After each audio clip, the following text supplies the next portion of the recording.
아기의 5가지 감각을 잘 파악하는 거죠. 시각, 청각, 촉각, 후각, 미각. 예를 들면 얘는 목소리를 들려줬을 때 훨씬 더 잘 먹는다.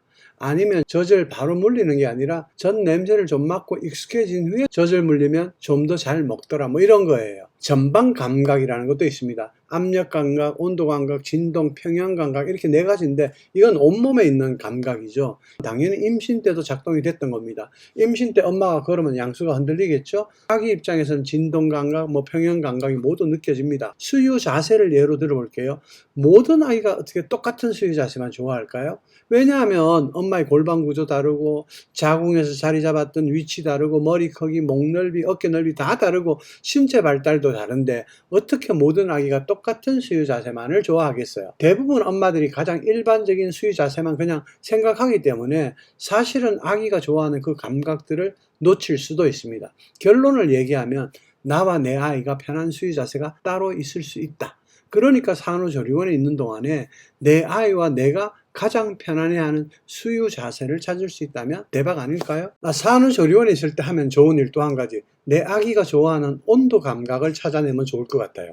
예를 들어서 애가 되게 젖 잘 먹었어요. 근데 내 방에 와서 젖을 먹이려고 하면 막 울면서 젖을 잘 안 먹어요. 근데 수유실처럼 약간 넓은 데 갔더니 또 잘 먹어요. 보통 방이 더우니까 내 아이는 더 시원하고 넓은 데를 좋아한다는 거죠. 그래서 산후조리원에 계시는 동안에 내 아이의 온도 감각을 좀 체크해 봐 주셨으면 좋겠다. 사실 애기 입장에서는 온도가 안 맞아서 안 먹는데 엄마들이 오해를 해서 이러는 거죠. 얘는 젖병 우유를 더 좋아해, 내 젖을 싫어해, 이렇게 개인의 선호도로 판단을 해버리면 진짜 그 아이와 엄마의 관계를 잘못 설정하는 오류를 범할 수도 있거든요. 저는 이런 경우를 정말 많이 봤습니다.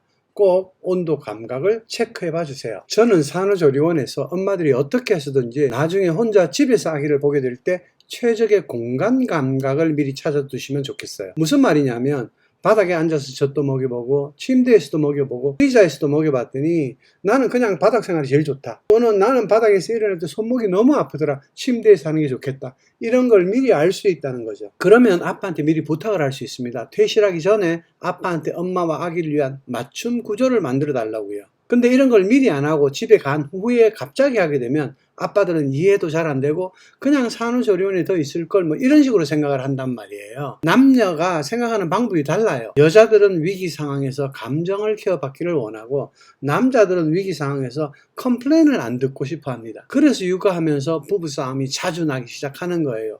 미리 공간 감각을 설계하십시오. 산후조리원은 마지막 기차와도 같습니다. 이제 집으로 가면 아기를 직접 키워야 한단 말이에요. 근데 문제는 엄마도 아빠도 처음 하는 일이기 때문에 서로 도움을 필요로 하면서도 정작 도와줄 실력은 안 된다는 거죠.